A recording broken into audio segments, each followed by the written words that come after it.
North County Informador, presenting an interview with Cheech Marin from the Cheech Marin Center for Chicano Art and Culture of the Riverside Art Museum. Here we are at the brand new Cheech Museum in Riverside, California, with its namesake, Cheech Marin. How does it feel to finally be opening the Cheech? Overjoyed, actually. I'm actually overjoyed. I think it hit me last week when we were walking by the museum outside at night, and my name was on the building, and it lit up, and I go, oh, it's actually really happening. That's the first time it really, really hit me. Excellent, excellent. What do you hope guests will experience while visiting the Cheech? I think hopefully they will be taken away by the art inside the building. That's the purpose of it, to have art conduct you into another place, to the appreciation of the art. And it's open to everybody, that we want to see the talent and the outreach of this community that has been existent for a very long time. And at this museum, there's more Chicano, art by Chicanos than at any other museum, I'm sure, in the world, right? Except for the one next door. They have much more. Yeah, I would think it does, because it's the first dedicated Chicano art museum. Exactly. Because there's certainly museums that'll have 30, 40 pieces. I don't know of any. Yeah, okay. Your collection highlights Chicano art. When did you first envision it as a museum? Fairly early in the collecting process, where it kind of quickly occurred to me that I'm buying these big, gigantic paintings for something, and they're not going in my house because I didn't have that big a house. But I always envisioned that sometimes, at some point, they would be in a museum or traveling museum or played by museums. I never kind of dreamed that I would have my own museum. That was too big a dream. Well, you're certainly preserving them for history. Yeah, we hope so, and it's not only that, but to encourage also other Chicano painters and like-minded people to keep producing this art that kind of describes this community. Yeah. Well, there's so many amazing pieces here. It's because we have so many amazing artists. It's been a long process to open this museum. Can you share some of the steps? Well, I've been collecting something for all of my life, since I was a little kid, whether it's marbles or baseball cards or stamps or whatever I had a penchant for collecting and codifying. And when I finally got around to collecting art, I had enough money to do it.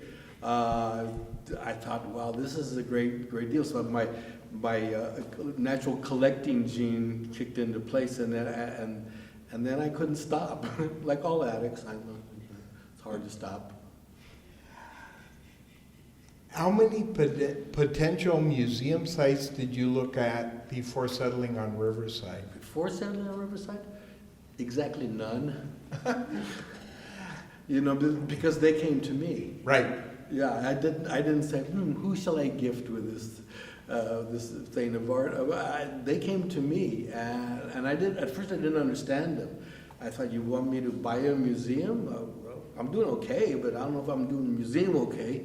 No, they said, no, we want to give you this museum in exchange for the collection. You house it there, and we'll take care of it for all eternity. At least 20 years, because that's the minimum amount of time that you have to put in order to be considered a bona fide museum. Exactly, yeah. Well, I know the community here has certainly opened its arms to you, and that's got to feel great. I mean, I really didn't expect that, because I was honored to have them consider this being the repository of the collection, but I didn't anticipate the support we would get from the community here in Riverside and the Inland Empire. That was really amazing to me, that people came out, and then if they had a trust fund or a family foundation, they made the biggest gift of their entire foundation's career or existence. I was like, wow, that's really touching, and we will put it to good use. Yes.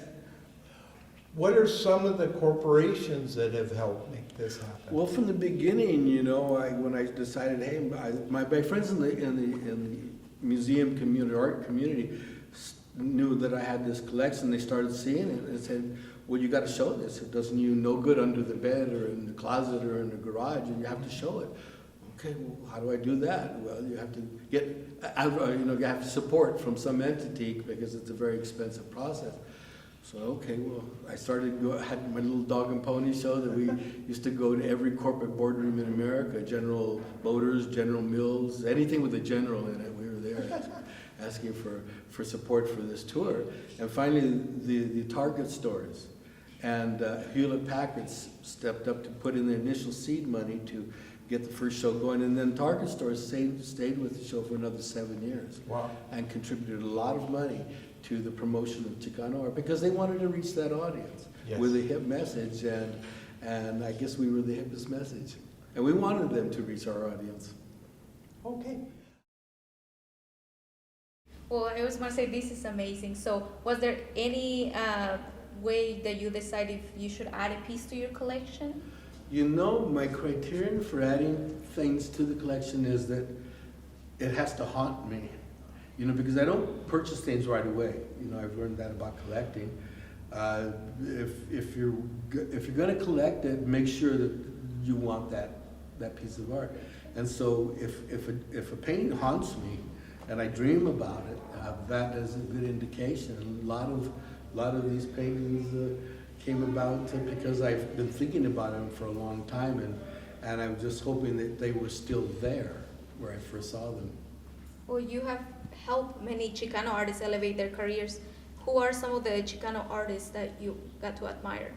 Oh, I admire them all. It's like, which one of your children do you admire?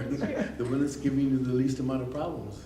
That's true. That's it. But all these Chicano artists are great, or they wouldn't be in this collection, because there's a lot of choices to make in the community. And I've been following this group of artists for, 40 years, in some cases.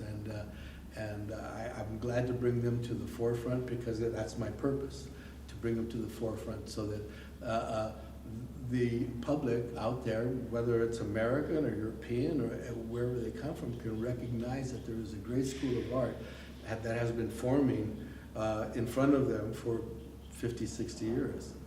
Do you ever develop any interest on a specific media or canvas of the art? I like paintings, because that's what I know. I studied paintings from a very early age, like around 11 years old. I seriously studied Western art. I went to the library and took out all the books and looked at them. And, okay, that's Cézanne, that's Miro, that's Picasso, that's Da Vinci. So I knew what good painting was because I went to museums as a little kid.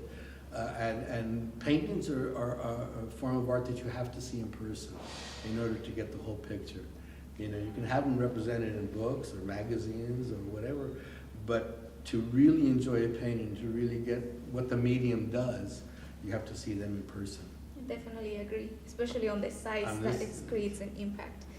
In your book, The Cheech is Not My Real Name, you stated that Chicano school was not a particular style of painting, but rather a combination of traditional Mexican art and contemporary world art.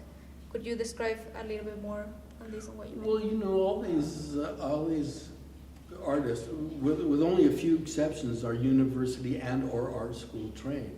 So they were exposed to world art from a very early age, and they fused their Mexican background and the heritage of their Mexican background with contemporary art and international art that was happening all over the world at the same time.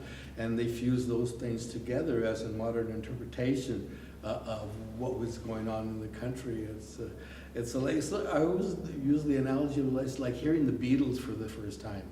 You've heard that music before. It was Jerry Lee Lewis, and it was Everly Brothers, and it was Elvis, and it was blues, and everything, but it was sung in English by English guys and their particular phrasing and their particular interpretation of that. And that's the same thing I felt when I saw the first Chicano painters. I know this art. I know the roots. I know where it comes from, and this is their their interpretations, like covering a standard and then adding your own beat to it. So what advice would you give to an aspiring collector? Inspiring, get a lot of money first. First, get $1 million. No, it's like read books, see pictures, go to museums and see the paintings live, and then you'll know what I'm talking about. It is a particular medium, and it has a lot of variations in it, painting, and it has a long history. And many techniques were discovered along that way, and we're definitely in the process of that. And you'll see that when you come to the museum, the lenticular works by the De La Torre brothers, and it's a whole new medium which they have mastered, and they are the only ones doing it. And that's how progress makes its way in an art lineage. That new tech, whether it was Da Vinci discovering tempera or other artists discovering photographic techniques in combination. We have developed new techniques. Not every artist does it, but it was discovered along the way of Chicano art. Well, there's definitely a lot of inspiration here, I can tell you that. So, do you ever created any work of your own? I suck. I suck at painting, man. I'd like to. It would be a nice dream to be able to. But some people can run faster than others. Some people are taller. Some people are stronger. Some people are smarter. And it's what it is. But you have to take the talents that you have and make the most of them, I think. That's right. Yeah. So we're going to be doing your acting career. Born in East LA is certainly a favorite of many. Thank you. Which of your Latino-themed movies are you proudest of? Well, I'm proudest of Born in East LA. I thought it was a wonderful story. It's based on a true story, and it just came at the right time, at the right place, and it shocked everybody because it was my first solo effort, But I knew that I was onto a good story. I knew how to act. I knew how to make a movie, because it's the most difficult thing you can do if you're writing, directing, and acting in the movie at the same time. You just like, please don't ask me any more questions. It was a tough one, but it was a real thrill to enact that story. So, how have you overcome the obstacles within Hollywood? By immense talent.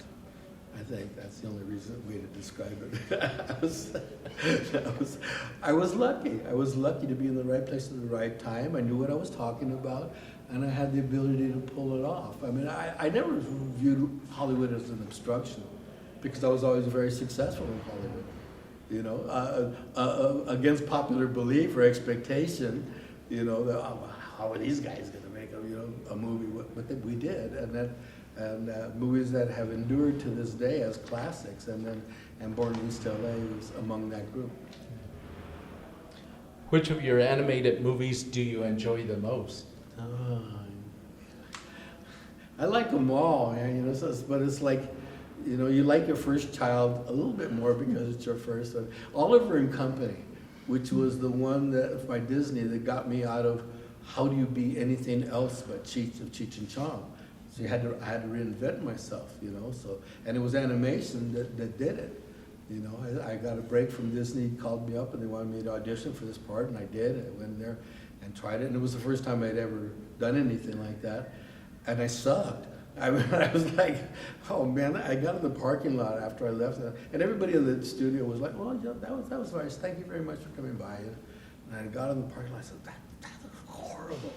I'm going to go in there and do it again. So I went to the studio, and I said, I was terrible in it. I want to do it again. I said, okay. And so the director, George Schrader, gave me one bit of instruction. He says, play it like you have your fingers stuck in an electric socket. Okay, I can do that. And I went back in there, and I went full bore on this character, and then you can see everybody coming alive in this character. That's it.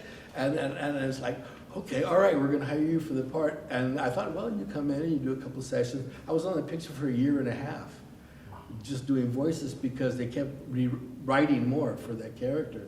And then other characters that saw or heard what I was doing, they were showing examples, they wanted to do their parts over again. and big stars, you know, and I thought, well, I'm on to something here. This is very good, you know. Awesome. So what inspires you as an artist or as an actor? Wow. Feeding my family. Because they eat a lot, you know, they got a lot of kids, or, you know, a few kids anyways. It's just the fun of doing it, you know. I knew I was an artist. I really did. I really knew I was an artist from a very early age. I just didn't have a medium. I was a singer all my life, and I knew I could do that, but that was easy for me.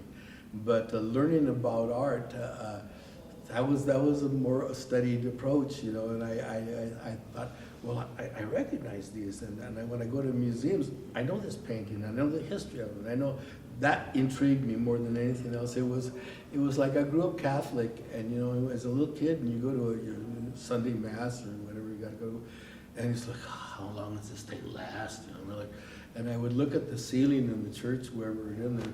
There would be guys walking around in clouds, you know, with sheets and stuff like that. And then over the corner, why are they barbecuing that guy in the corner?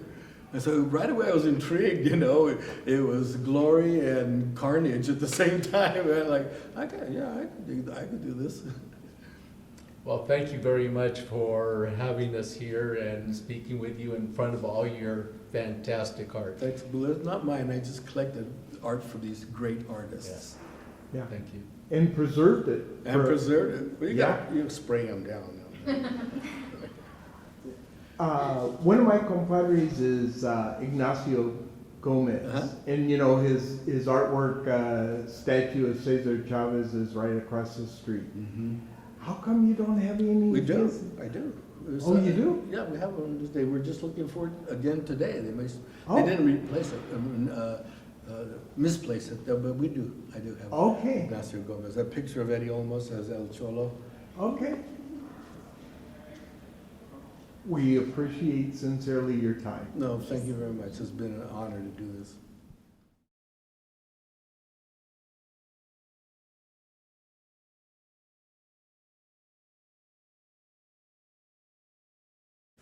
I got this at a community art auction. I think it was a Venice Art Walk one year, and it was and I wanted this painting, and I could afford it. It was relatively cheap, and I just stood by the painting the rest of the time, and I gave everybody a bad look. That's the way to do it. You know, like, Piece I is swear mine. to God.